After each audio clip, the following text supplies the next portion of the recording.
Magandang araw ulit mga ka-JSS. Nandito tayo ngayon upang makasama si Kuya Mike na isang may pag-aari ulit ng supermarket which is Pinoy Supermarket dito sa London. Samahan nyo kami at makapagkwentuhan tayo sa kanya ulit. Maraming salamat sa panahon at sa oras na ipinagkakaloob nyo sa amin. Maraming salamat sa oras at sa pagkakataong pinagkaloob mo sa amin ngayon. Pag-usapan lang natin yung simula nung childhood mo, yung kabataan mo. So, kwentuhan mo kami saan ka lumaki at anong buhay meron si Kuya Mike nung bata pa siya. Simpleng family lang. Aha. So, ang mga magulang ko is teacher. And we are composing of 10 members of the family. Okay. 5 boys and 5 girls. So, Oo. Saan lugar to? mahirap ang buhay. Saan lugar to? Batangas. Sa Batangas. Okay. Mahirap ang buhay that time. So, hindi lahat ng gusto mo na ma-afford ng magulang. Kasi knowing yung kanilang occupation. Okay. So, Pero, public teacher si Mami. Yeah, public teacher. And daddy ko naman is principal. Nice. So, pareho Hanggang sa natin. naging supervisor sa isang region ng Batangas. Galing. Naging supervisor siya doon. Honor student ba si Kuya Mike nung bata? Nung early days ng schooling ko, kasama ko sa top 10. Nice. Pero later on, nung nag-college na, medyo honor pa rin naman. Pero nagbabago yung ano.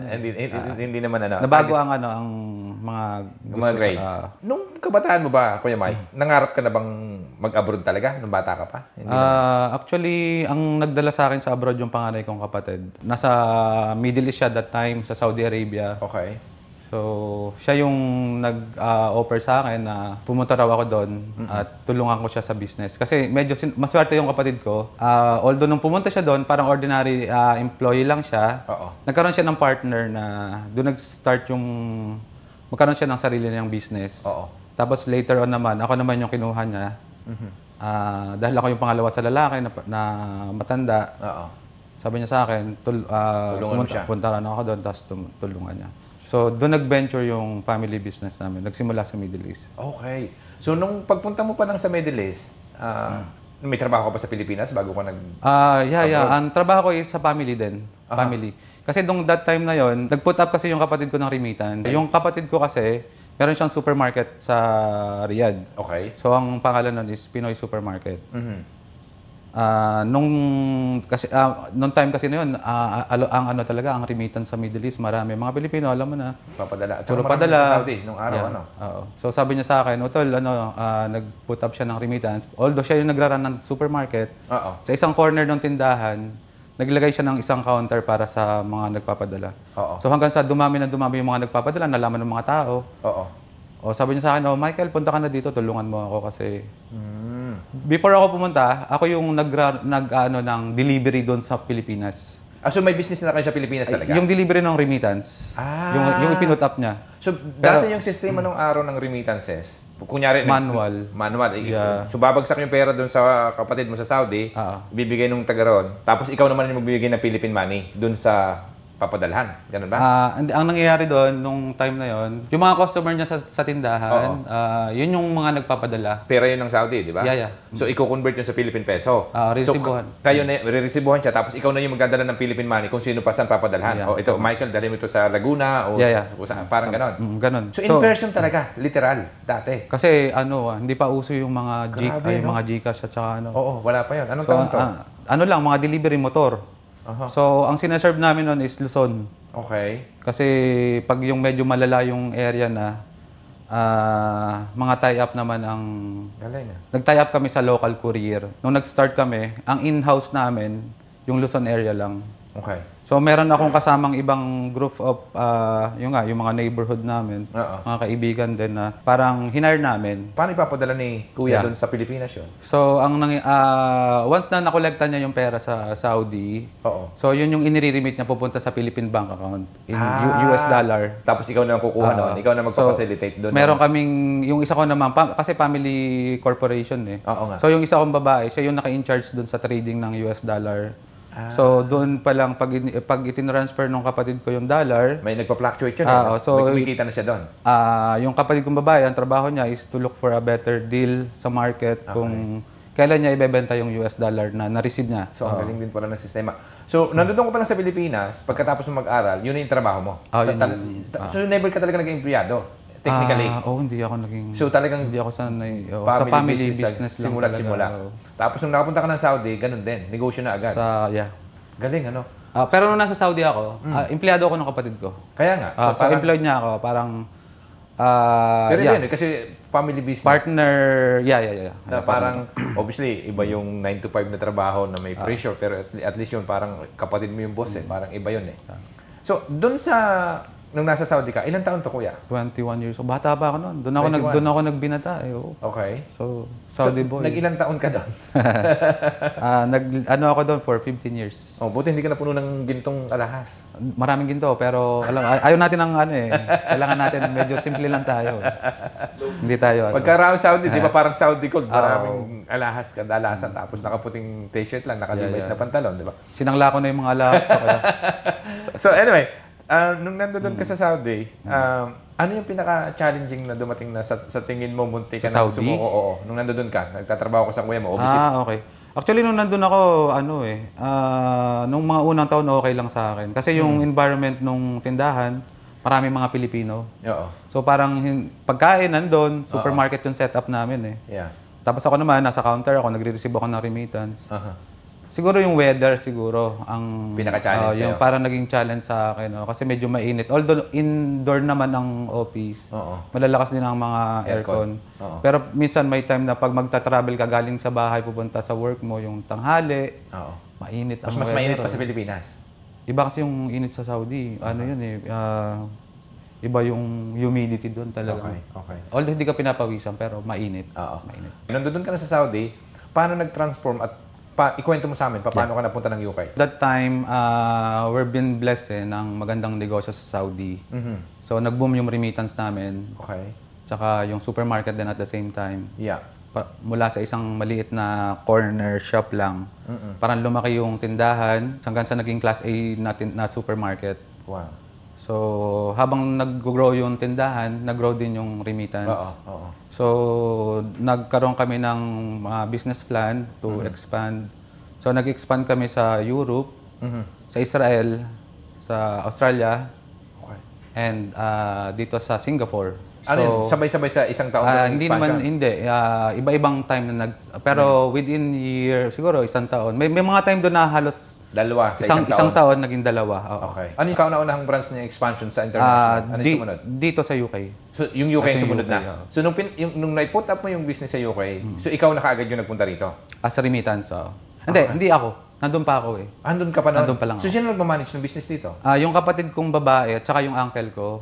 Yung kapatid kong babae na nasa operations, Manila operation namin yun eh. Oo. So, siya yung naging representative ng mother company sa Pilipinas. Okay. Siya yung nag-put up ng company dito sa UK. Okay. So, pumunta siya dito? Para lang mag-open. Para magbubukas ng Filipino supermarket na? Pinoy supermarket? Direct money transfer muna. Nung una? Direct muna. Ang Pinoy supermarket kasi later on na rin dumating. So, nauna yung remittance business? Mas una yung remittance. Mga 20 years na siguro ang business namin. So, tapos, pinut up ng sister mo, siya yung nagmamanage noon, nandun ka pa sa Saudi. Nung pumunta ka ng UK, ano nangyari? Maraming changes. Kasi siyempre nanibago from Middle East to Europe para maraming. Pero pangarap mo ba talagang mag-UK? Hindi naman. Hindi ko talaga. Ang plan ko talaga is doon nag-apply kami nung asawa ko sa Ireland kami dapat. Pero dito kami napunta. So nung nag-apply kay Ireland, business na rin 'yon. Hindi, yung under ng wife ko as nurse naman siya. Kasi open noon ang mga nursing. Nurse yung asawa mo, which is napangasawa mo sa Saudi 'yon. Yeah. Nagkakilala kayo sa Saudi. Doon kami kinasal sa Saudi. Nice. Okay. Doon kami kinasal. Oo, tapos doon na nabuo yung pamilya mo, tama? Doon nagkaanak, So nung pumunta ka ng UK, which is yung kapatid mo yung nagmamanage ng remittances, natayo na yung tindahan noon nung pumunta ka? Wala pa. Okay, so paano? Kwento mo sa amin paano. So nung after ma-put up nung kapatid kong babae yung kanyang business na remittance. Yung remittance, kasi sa Manila siya naka-base eh. So bumalik na siya ng. So pwede ka mag-business ng remittances na dati na kumbaga satellite office lang sa London? Hindi. Ano pa rin, kailangan mo mag-register as new company. Parang kailangan mo mag-register sa company house ng money business. Yeah. So that time, madali pa yung mga registration ng money business. Pero not necessarily nandito ka nun kasi online na yung proseso nun. Tama ba? Hindi pa rin online. Meron na, dito sa UK nag-start na online. Pero sa Middle East that time, hindi pa uso ang online. Okay. So yung si sister mo, napapatakbo niya yung negosyo, nasa Manila siya, which is yung business niya sa UK. Tama ba? Physical na business, nasa UK yung remittances. Yeah. So may tao lang siya na tumatanggap ng pera. Yung taon namin dito is isa ko rin kapatid na mas younger sa akin. Dami niyo tayo nagkakapatid. Ilan ba kayo? 10 kami, pre. 10 years, 10 ano kami, 10. So si brother na isa, which is yun yung nagpapatakbo nung nandito sa UK, tapos nung dumating Younger. ka, saka mo pinut up yung tindahan. Yeah. Pinoy Supermarket. Yeah, So yeah. ikaw mismo talaga nagsimula? Kami ang nagsimula ng Pinoy Supermarket. Nung kapatid mong isang lalaki? At saka yung uncle ko. Okay. So tatlo kayo bale? Yung nag-open. Oo. Pero yung mga investor nun, family corporation eh. Okay. So kayo lang, kumbaga, kayo yung management? Nasa operation. So, pero ownership nun is family corporation. Mahirap ba magnegosyo dito sa UK? Iba kasi dito sa UK. Sa akin, ang nakita ko lang hirap kasi yung sa stopping siguro. Marami na rin kasi kaming pinagdaanan eh. So yung tindahan, we've been here for 16 years. Okay. Pero yung problema paulit-ulit eh. Yung tao? Yung stopping. Pag-hire ng tao? Yeah, Bakit? Ano yung sa tingin mo yung hiring. nakikita mong problema? Ano yung nakikita mong problema kailangan bagyo yung sistema? Hindi, kasi sa Middle East kasi, ang stop doon, siguro yun yung isang dahilan kung bakit andaling magpalago ng business. Pero yung contract, OFW, yung mga contract worker.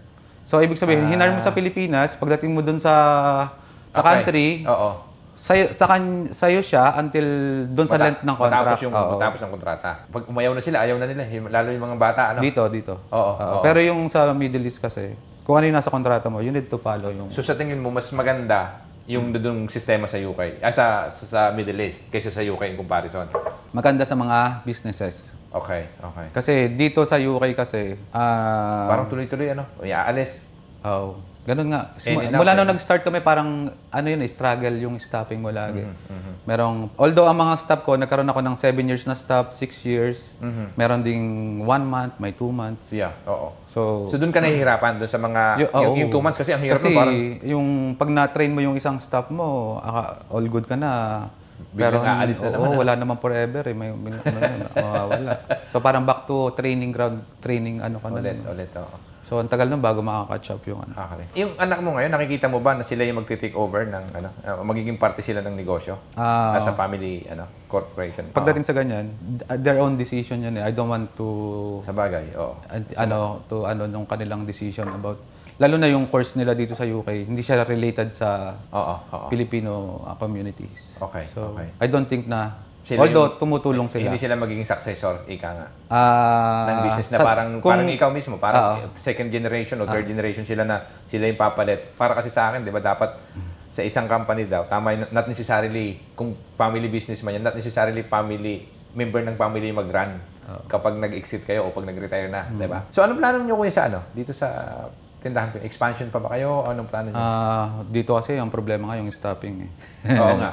Yung rules pero in terms of, kasi nga, immigration sabi mo nga, nag-expand kayo ng Singapore, sa remittance. Australia. Remittance lang yon, hindi yung tindahan. Hindi ang tindahan namin is dalawa lang sa Riyadh and dito. I see. So yung Australia at saka Singapore is remittance lang yon. Yeah. Okay. In terms of remittance, kasi ngayon ang daming lumalabas na apps, naapektuhan ba ang business nyo in terms of nabawasan ba yung nagpapadala? Oo, ano siya, lalo na yung mga bagong generation. Oo. Siyempre, yung mga bagong dating na OFW ngayon, mga nurses, more on sila gadgets. So sa cellphone talaga nagpapadala? Sa cellphone. Pero yung mga nauna, yung mga dati ng customer, yung mga medyo may edad na, yun, gusto pa rin yung traditional remittance. Tsaka nakita ko kanina, habang nandoon ako sa yung tindahan, may mga nagpapadalang hindi Pilipino. Okay. Yeah. So sa tingin mo, ano yung kasi sa tingin ko yung mga nagpapadala ng perang cash, yan yung mga kumikita ng cash din eh. Which is, imbis na ilagay mo pa sa bangko mo, padala mo na nga lang, nandiretso na doon sa kamag-anak mo kung ito yung beneficiary, kahit yung mga Pilipino. Yun yung sa tingin ko, hindi mawawala sa negosyong katulad ng ginagawa niyong remittances. Yeah. Diba na kahit na may app, paano mo ilalagay yung pera? Matatax pa yun eh. Correct. Diba? So yun yung sa tingin ko, yun yung naging advantage. Pero I'm sure nabawasan din talaga dahil nga doon sa mga apps. Sa apps na yun. Malaking epekto yung apps. Oo. Tsaka yung regulation ng Financial Conduct Authority dito sa UK. Sa UK, yeah. Nagbago ba? Ano yung mga restriction na dati kasi nung nung bago lang ang remittance namin, yung operation dito sa overseas, kami yung nag-ooperate amin.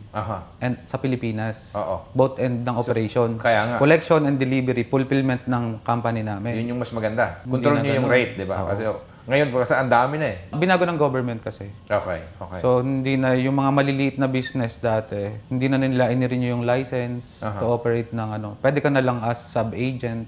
Okay, So, okay. parang contractor yun, parang gano'n. So, tama si Ria yung ano, may hawak ngayon. Si Ria yung doon kami nakakontract sa kanya. Oo. So, in terms of kitaan, May commission sila?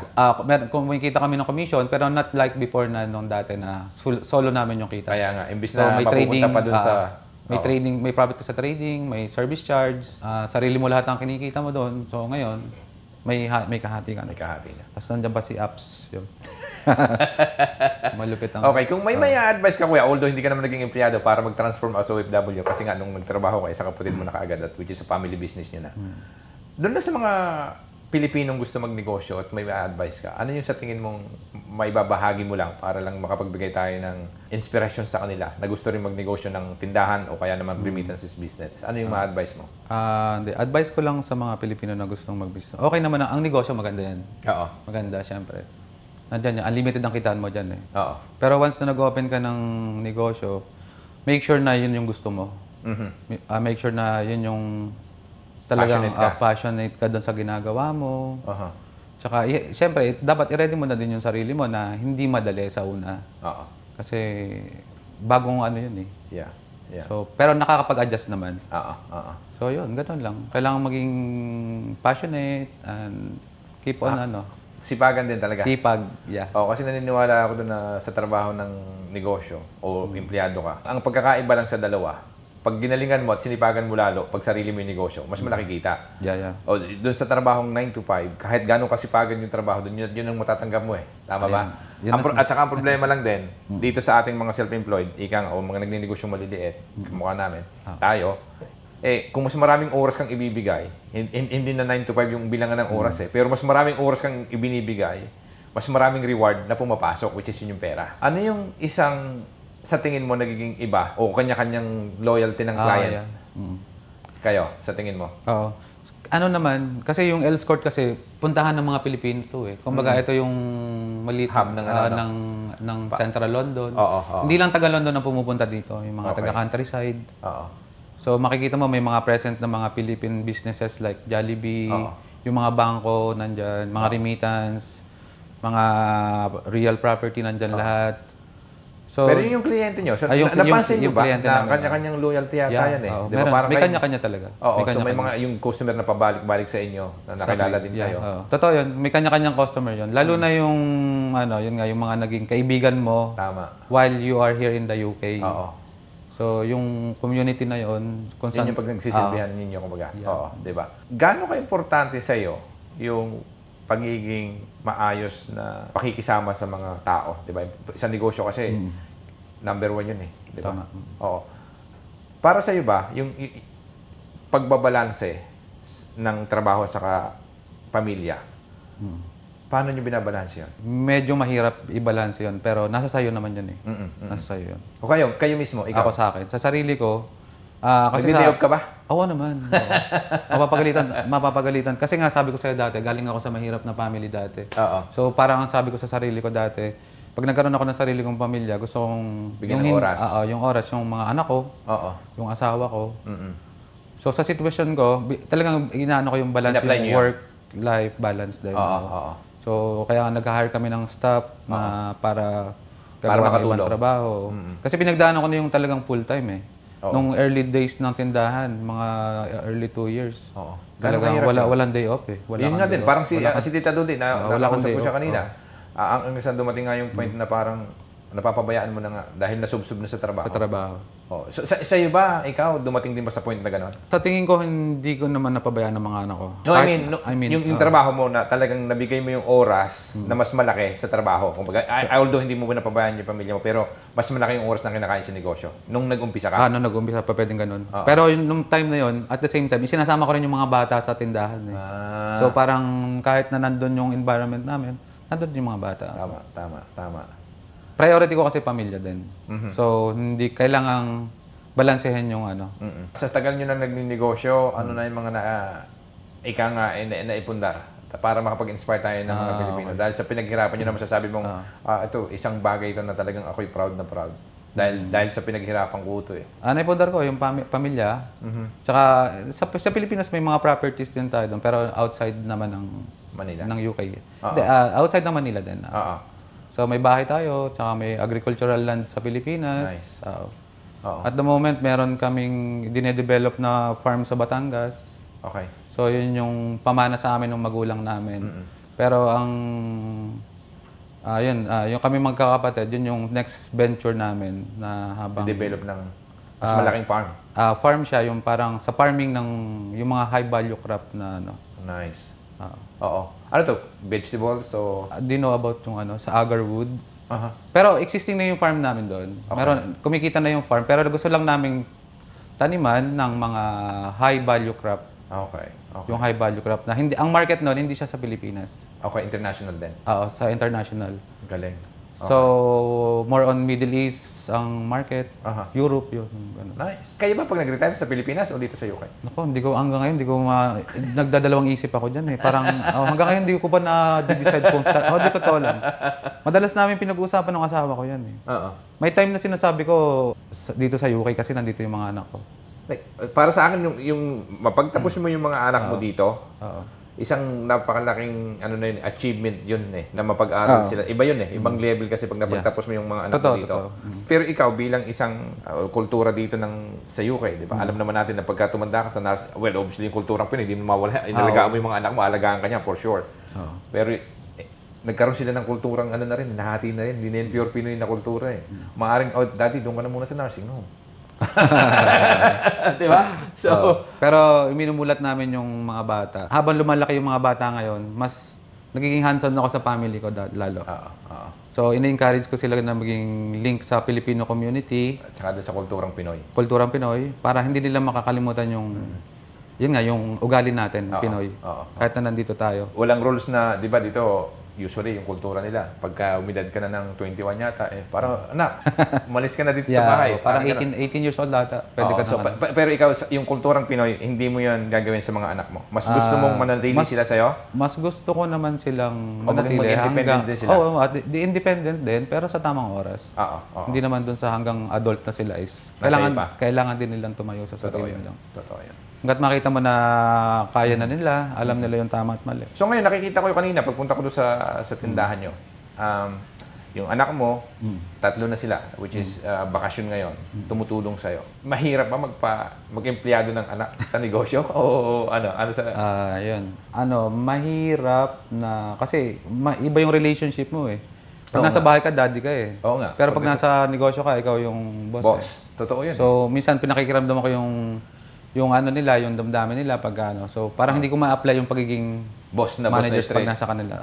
Kasi mga bata pa sila, kumbaga. Oo nga. Kumbaga gusto ko lang nilang makita kung paano kitain yung pera. Kung gusto din nila. Hindi mo ba naisip, subukan ko nga itong anak mo. Total, kikita sila ng pera. Bakasyon ngayon, baka sana ma-inlove din sila sa trabaho. Successor, di ba? Parang eventually, sana sila. Isa pa rin yun sa reason kung bakit ko sila in-encourage doon na itong holiday, itong bakasyon, part-time sila sa shop. Sa business na ginagawa. Katulad yung isang anak mo kanina, nakita ko, marunong na siya ng proseso ng, well, madali lang naman, pero... Sa remittance. Sa till, Oo. Kailangan ba yung nilalagay mo sa till doon, talagang sobrang mapagkakatiwalaan din? Not necessarily. Oo, kailangan talagang Kasi isa yon sa mga kailangan ingatan mo yun, nandun yung... Mainit kasi yung pera. Oo nga. Temptation yan no? Tukso. Oo. Kaya yung mga inilalagay ko doon, kung hindi family member, yung mga taong mapapagkatiwalaan na magtitiwala ka. Ako naman, mga kasama ko, pinagkakatiwalaan ko naman mga staff ko. Oo, totoo. So, kahit na. Pero ngayon, pagka ikaw ba'y nag-holiday ngayon sa Pilipinas, ng mga 1 linggo, 2 linggo, tatakbo yung negosyo nang wala ka dito? Oo naman, tumatakbo yun. Galing. Oo. Kasi in place na eh. Kumbaga, nandun na yun. Kumbaga, makinan na yun eh. Oo nga, may sistema na. May sistema ka ng susundan. So, katulad ko, pag nag-holiday ako, ahead of time, yung ordering ko, ina-adjust ko yun. Yung stopping ko, ina-arrange ko din.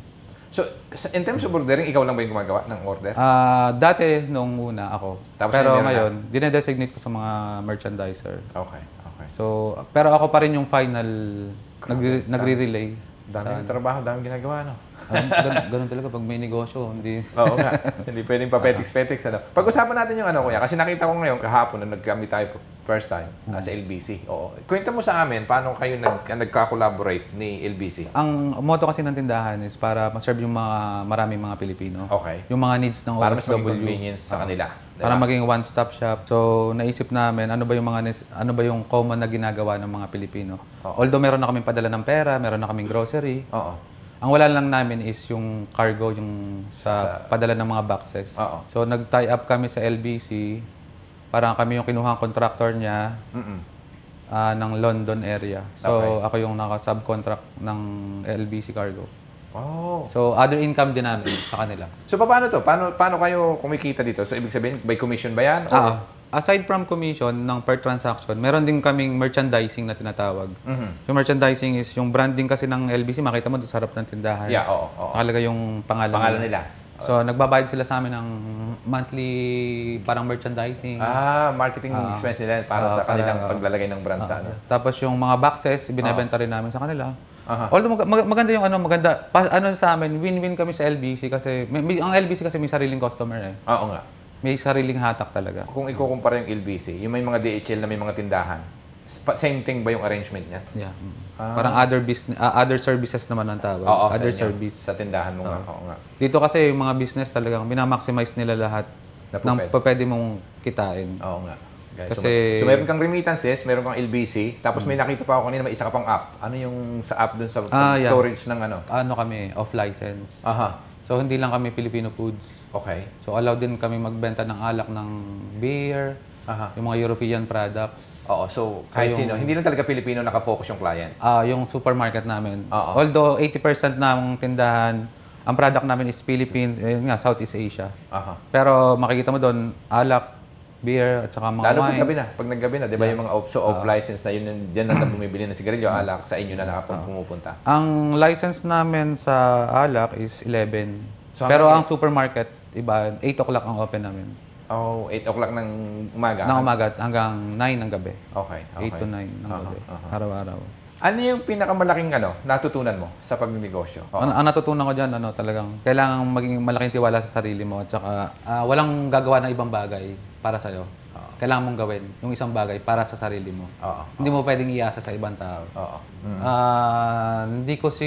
Wala sa plan namin. Kasi ang hirap ng yun nga, katulad ng sinabi ko kanina, yung stopping kasi. Tsaka nababago ang trend ng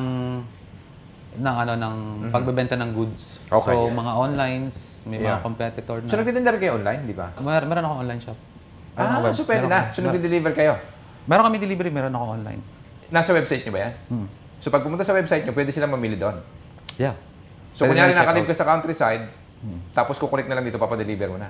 Ano yung logistic nun? Paano? Sino yung katilap nyo? Meron kaming third party na deliver. Ang galing nun So, lahat ba kayong tatlo? Si Manila Supermarket? Hindi ko lang alam si Manila. Ako nag-start ako ng online namin nung pandemic time. Pandemic. So, si tindahang Pinoy, meron din? Parang meron siya dati. Hindi ko lang alam. Pero ikaw, ang nagbigay sa'yo ng motibo para mag-online is nung pandemic pa? Pandemic. At saka yung mga customer namin sa remittance na from countryside na laging nagpadalan sila ng grocery. So, doon ka nagsimula? So, sa tingin mo, ilan yung percentage nun? In terms of sales? Lalo na nung pandemic time. Malaki? Yun ang bumuhay sa amin, Pero kasi nung bumalik ng pagsa-shop, mas kukunti na. Masasabi mo? Kasi mas pa rin ng mga Pilipino yung makikita, yung physical shop na pupunta sila. Yeah. Pero malaking bagay yung online. Malaking bagay. Ano sa iyo yung tagumpay? Ano yung kahulugan ng tagumpay sa iyo? Pag happy ka sa buhay mo. Yun nga, tagumpay kung meron kang freedom sa lahat ng bagay, lahat ng mga gusto mo nagagawa mo na. Kaya mong gawin. Yun yung tagumpay sa'yo. Yun yung tagumpay. Kailangan natin, may takot tayo sa Diyos. Okay. Isa yun. Tatlong bagay. Kung yung isa matakot sa Diyos, ano yung pangalawa? Ayun, kailangan mo i-apply pa rin. Lahat ng ginagawa mo, ino-offer mo sa God. At saka dapat naka-base siya doon sa tinuturo niya. So, kuya, yun nga. So, may takot sa Diyos at saka ano pa? Ayun nga, sipag, tiyaga, at saka, number one, yung... Ang number one talaga, yung kailangan may takot ka sa Diyos. Okay. Galing. Kung may mga Pilipinong mapapasyal sa London, at saan kayo mahahanap at pati yung website nyo, pagkakataon mo na to para i-promote yung business mo. My name is Michael Magdalena. I'm running a Filipino shop in Earls Court, London. So I wanna invite every one of you, mga kababayan, to visit us. We have meron kaming long range of Philippine product. Also, yung mga product from Southeast Asia. So lahat ng needs natin doon yung makikita sa amin. So hindi lang grocery ang meron kami. Meron din kaming services like yung sa padalahan ng pera and mga boxes. LBC. So kung gusto nyo mag-remit ng pera sa Pilipinas, punta lang po kayo sa shop sa number 10 Hogarth Road, Earls Court, London, SW50PT. Ang pangalan ay Pinoy Supermarket. Pinoy Supermarket po. Yeah. So nandun, pwede kayong magpadala, mag-grocery, cargo. Yeah. Website? www.pinoysupermarket.co.uk. Nice. Saka www.directmoneytransfer.co.uk. Ang contact number naman natin is yung cellphone lang kasi ang natandaan ko 07525-041-888. Segment lang to ng mabilisang tanong. So, ano lang to, kumaga dalawang pagpipilian. Okay, fast talk tayo. Parang kay Boy Abunda dati. Tuyo o longganisa? Longganisa. Tindahan o palengke? Tindahan. Mag-isa o team? Team. Adobo o sinigang? Adobo. Tahimik sa serbisyo o public celebration? Tahimik lang na tagumpay. Simple lang na tagumpay. Galing. So maraming salamat Kuya Mike at na-appreciate namin yung oras na binigay mo sa amin. Maraming salamat at sana po ay may napulot kayong aral at maraming salamat pong muli sa panonood. Pakishare na lang po at like yung video namin. Salamat po. Hanggang sa muli. Thank you so much, guys.